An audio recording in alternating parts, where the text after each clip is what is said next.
अगर आप कभी इस्कॉन को जाते हैं, वहां पर डीटीज की देखते हैं, कृष्ण राधा, गौर निताई, बलराम श्री कृष्ण, उसके बाद हर एक इस्कॉन टेम्पल में मंत्र जपा करने के लिए आपको स्ट्रेस दिया जाता है। लेकिन कुछ लोग करते नहीं है क्योंकि बिजी हैं, और कुछ लोग करते नहीं है, लेजी है। ठीक है, बिजी है, लेजी है, लेकिन कुछ लोग अपन मंत्र जाप करने के लिए इस्कॉन जाता है। ठीक है, तो जब मंत्र जाप करने के लिए पहली बार गया था और मुझे पता नहीं था, इस्कॉन में मंत्र जाप करने से पहले एक मंत्र और बुलवाया जाता है, दैट इज जय श्री कृष्ण चैतन्य प्रभु नित्यानंद श्री अद्वैत गदाधर श्रीवासादि गौर भक्त वृंद। तो ये क्या है, ये क्यों जपवाया जाता है, तो इस जो मंत्र के ऊपर आज हम चर्चा करेंगे।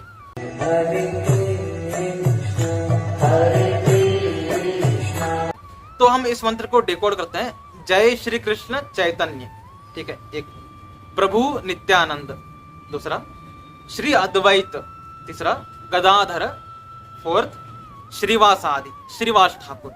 तो ये पांच लोग कौन है, इनका नाम हमें क्यों जपने के लिए बोला जा रहा है इस्कॉन टेम्पल में। जय श्री कृष्ण चैतन्य, श्री यानी राधा रानी, कृष्ण यानी हमारे श्री कृष्ण, और तब जब दोनों मिल जाते हैं चैतन्य, जय श्री कृष्ण चैतन्य यानी हमारे श्री कृष्ण चैतन्य महाप्रभु। ये राधा रानी और श्री कृष्ण के कंबाइन अवतार है। इन्होंने कलयुग में अवतार लिया था, अवतार यानी ये खुद आए थे, और कलयुग पूरा पृथ्वी में हरिनाम संकीर्तन फैला था, जिसके वजह से आज इस्कॉन है, जिसके वजह से आज प्रेमानंद महाराज जी राधा राधा जप रहे हैं। अगर वो नहीं होते तो हम नहीं होते ही। ठीक है, इतना ज्यादा इंपॉर्टेंट है जय श्री कृष्ण चैतन्य महाप्रभु जी का अवतार लेना पृथ्वी में। तो दूसरा आता है प्रभु नित्यानंद। प्रभु नित्यानंद कौन है भाई, प्रभु नित्यानंद यानी हमारे बलराम जी। ठीक है, अगर कृष्ण आ रहे हैं तो उनके बड़े भाई बलराम जी आएंगे ना, तो प्रभु नित्यानंद यानी बलराम जी। बलराम जी क्यों आ रहे हैं, बलराम जी का नाम क्यों लिया जा रहा है भाई, कि बलराम जी हैं भक्ति का बल। आप शास्त्र पढ़ते हैं, नहीं, टाइम ही नहीं मिलता जी। आप भक्तों को वीडियो देखते हैं, नहीं, टाइम ही नहीं मिलता जी। टाइम नहीं मिलता ऐसा कुछ नहीं है, आपके ऊपर बलराम जी का कृपा नहीं है। तो नित्यानंद प्रभु जो कि बलराम जी हैं, अत्यंत ज्यादा मर्सीफुल हैं। श्री कृष्ण चैतन्य महाप्रभु जी से भी ज्यादा मर्सीफुल हमारे नित्यानंद प्रभु जी है। तो नित्यानंद प्रभु जी है, ये किसी का कोई क्वालिफिकेशन नहीं देखते, वो देखते ही नहीं है कि तुम कितने पापी हो, तुम कितने, तुम्हारे अंदर सद्गुण है, कुछ नहीं देखते। हर एक को भक्ति बांटने के लिए श्री कृष्ण चैतन्य महाप्रभु को आग्रह करते हैं। ठीक है, जगाए मदाई का एग्जाम्पल आता है, जो इतने ज्यादा पापी थे कि चित्रगुप्त हैं, वो भी थक जाते हैं इनके पाप लिखते लिखते। तो इतने ज्यादा पापी व्यक्ति को भी श्री कृष्ण चैतन्य महाप्रभु जी ने नित्यानंद प्रभु जी के रिकमेंडेशन में चेंज किया था, उनको उद्धार कर दिया। नित्यानंद प्रभु ऐसे हैं, वो व्यक्ति को देखते हैं, ओके प्रभु चेंज हिम, नित्यानंद प्रभु बोल दिया, चेंज होना ही पड़ेगा। तो नित्यानंद प्रभु का नाम क्यों लिया जा रहा है, क्योंकि ये बहुत ज्यादा मर्सीफुल है और उन्हीं के मर्सी से आपका उद्धार हो सकता है। ठीक है, जय श्री कृष्ण चैतन्य प्रभु नित्यानंद श्री अद्वैत। श्री अद्वैत यानी श्री अद्वैत आचार्य। श्री अद्वैत आचार्य कौन है भाई, श्री अद्वैत आचार्य यानी महाविष्णु और जो हमारे शिव जी है उनके कंबाइन अवतार है। यानी जो ओरिजिनल शिवा है उनके और जो ओरिजिनल विष्णु है महाविष्णु, इनके कंबाइन अवतार है श्री अद्वैत आचार्य।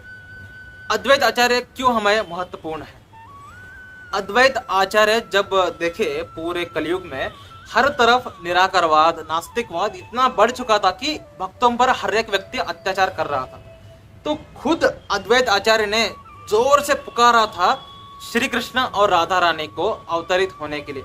ठीक है, श्री अद्वैत आचार्य के वजह से ही जो हमारे श्री कृष्ण चैतन्य महाप्रभु यानी और नित्यानंद प्रभु दोनों अवतरित हुए पृथ्वी पर। ठीक है, तो श्री अद्वैत आचार्य बहुत ज्यादा इंपॉर्टेंट रोल अदा करते हैं हमारे भक्ति में।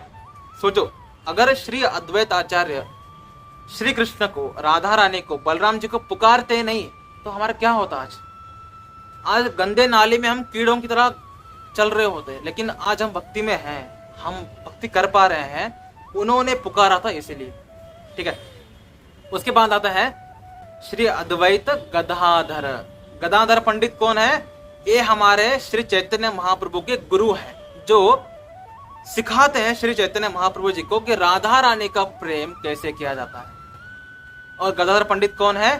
ये ललिता सखी और राधा रानी के कंबाइन अवतार है। तो गदाधर पंडित जो है वो श्री चैतन्य महाप्रभु को कैसे राधा जी का प्रेम करना है, राधा भाव में कैसे पूरे पृथ्वी को तरना है, उन्होंने सिखाया था। राधा रानी खुद श्री कृष्ण को सिखा रही है राधा जी से प्रेम कैसे किया जाता है, राधा रानी का भाव क्या है, राधा रानी का तत्व क्या है, ये सिखाने वाले श्री गदाधर पंडित है, जो ललिता सखी और राधा रानी के कंबाइन अवतार है। में आते हैं श्रीवासादि।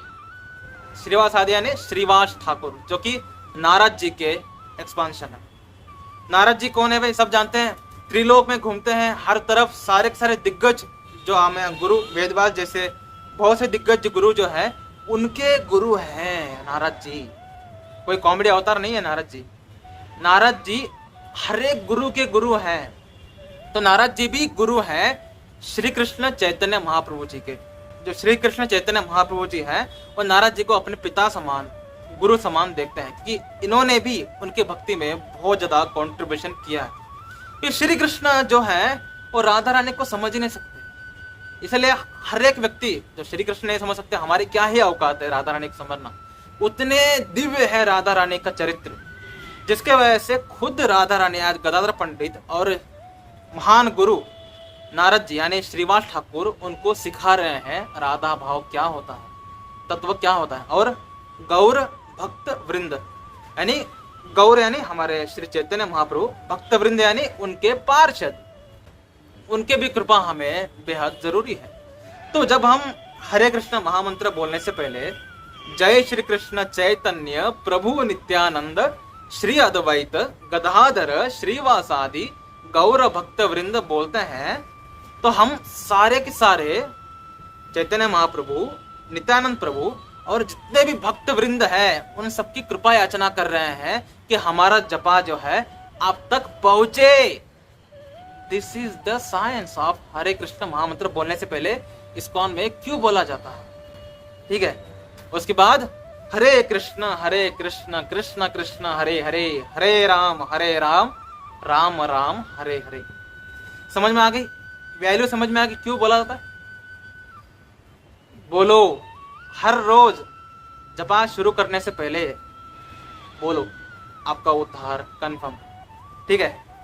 जय श्री राधे कृष्ण, जय श्री कृष्ण चैतन्य महाप्रभु, जय श्री कृष्ण चैतन्य महाप्रभु, जय नित्यानंद, हरे कृष्ण।